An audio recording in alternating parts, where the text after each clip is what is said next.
And the final thing I would say is this. A colleague of mine said this in a committee hearing a few weeks ago, Mr. Gates. He said, when is the FBI going to quit interfering with elections? 2016, they spied on President Trump's campaign. 2018, it was the Mueller investigation. 2020, they suppressed information about the Hunter Biden story. 2022, they raided the president's home 91 days before an election. Maybe it'd be nice if the FBI and the Justice Department just stayed out of it and let we the people decide who we think should represent us, who we think should lead us.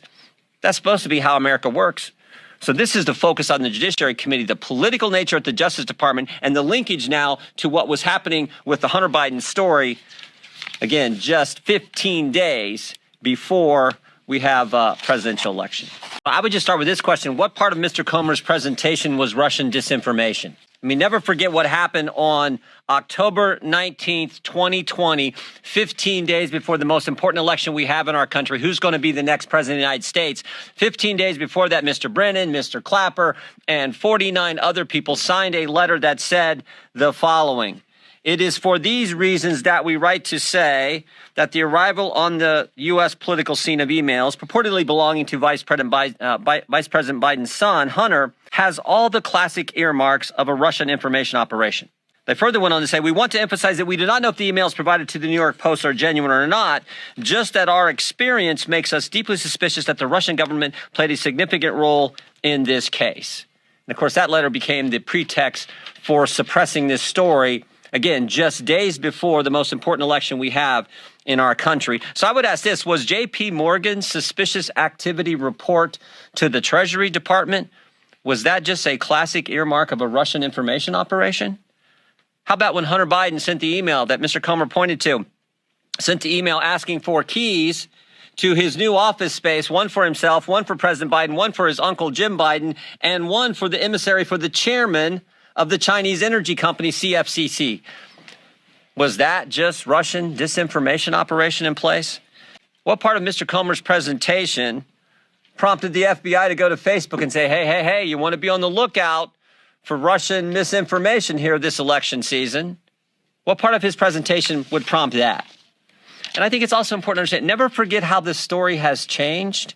I mean, think about this. When it started off, it was, no, it's not his laptop. It's not his laptop. Then it was, well, it's his laptop, but remember, it's Russian disinformation and no one did anything wrong. Then it was, well, maybe he did something wrong, but President Biden didn't know about it. And now it's, well, maybe President Biden knew about it and was involved, but it didn't influence his decisions. In fact, yesterday, there was a story in Politico which said that. The story in Politico yesterday, investigating the investigators, dim strategists to launch counterpunch to House GOP. Story in Politico yesterday, here's what I said in there. Quote, no evidence has publicly emerged that Joe Biden's decisions were affected by his son's business dealings.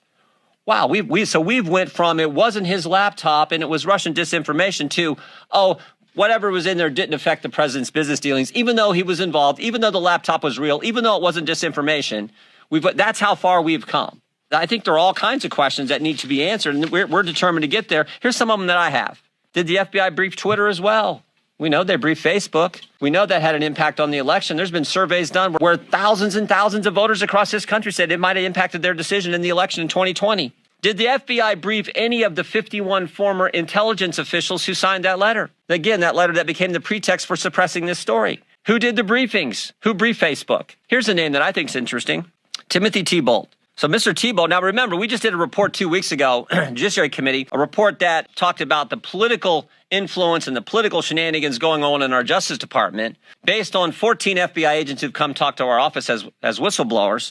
One of those agents said, and this is the term he used, he said, at the highest levels of the FBI, specifically the Washington field office, he said it's rotted to the core. Not talking about rank and file agents. They're doing good work. Talking about the top people at the Washington field office. We had another whistleblower who brought up the name Mr. Thibault and said Mr. Thibault is pressuring agents to catalog and categorize cases in a specific way to satisfy this narrative. But what's interesting is a different whistleblower, one who didn't come to our office, a different whistleblower who went to Senator Grassley's office, said that Mr. Thibault, by the way, the head of the special agent in charge at the Washington field office, Mr. Thibault is also the guy who suppressed information about the Hunter Biden story in October of 2020. I'd like to talk to Mr. Thibault. In fact, we have asked to talk to Mr. Thibault. Even though he said publicly, I welcome a chance to answer questions, he's refused to come in and talk to us. That's someone we need to talk to. Why has the Biden administration suddenly changed their position on suspicious activity reports? Used to be,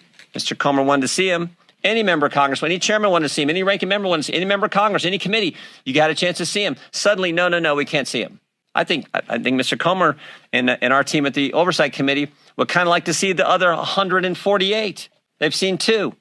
They'd like to see the other 148. So we're committed to getting to the truth, the facts. We think that's what the American people are entitled to. We're going to try to help Representative Comer and the team here at Oversight with our work on judiciary, but with a specific focus on what the FBI was doing. We know these 51 former intel officials, they got security clearance. How often are they talking to the FBI? Are they talking to the FBI? Who's doing the talking? Who's doing the briefing? Were they briefed? There's so many questions that need answers so we can get to the bottom of this. And the final thing I would say is this. A colleague of mine said this in a committee hearing a few weeks ago, Mr. Gates. He said, when is the FBI going to quit interfering with elections? 2016, they spied on President Trump's campaign. 2018, it was the Mueller investigation. 2020, they suppressed information about the Hunter Biden story. 2022, they raided the president's home 91 days before an election. Maybe it'd be nice if the FBI and the Justice Department just stayed out of it and let we, the people, decide who we think should represent us, who we think should lead us. That's supposed to be how America works. So this is the focus on the Judiciary Committee, the political nature at the Justice Department, and the linkage now to what was happening with the Hunter Biden story. Again, just 15 days before we have a presidential election. Today, we're going to provide you with something that you all aren't used to with respect to congressional investigations, and that's evidence. Committee Republicans have spoken with multiple whistleblowers from numerous schemes involving the Biden family, reviewed Hunter Biden's laptop, and received documents of previously unknown transactions. What we found are business plans aimed at targets around the world based on influence peddling, including with people closely tied to foreign governments like China and Russia. We also found plans based in the United States where the Biden family swindled investors of hundreds of thousands of dollars, all with Joe Biden's participation and knowledge. Whistleblowers describe President Biden as chairman of the board for these businesses. He personally participated in meetings and phone calls. Documents show that he was a partner with access to an office. To be clear, Joe Biden is the big guy. This evidence raises troubling questions about whether President Biden is a national security risk and about whether he is compromised by foreign governments. Despite the president's claim that he wasn't involved in Biden family business schemes, these photos show Joe Biden meeting with his family associates while vice president. Right there behind Paul. 4 different pictures.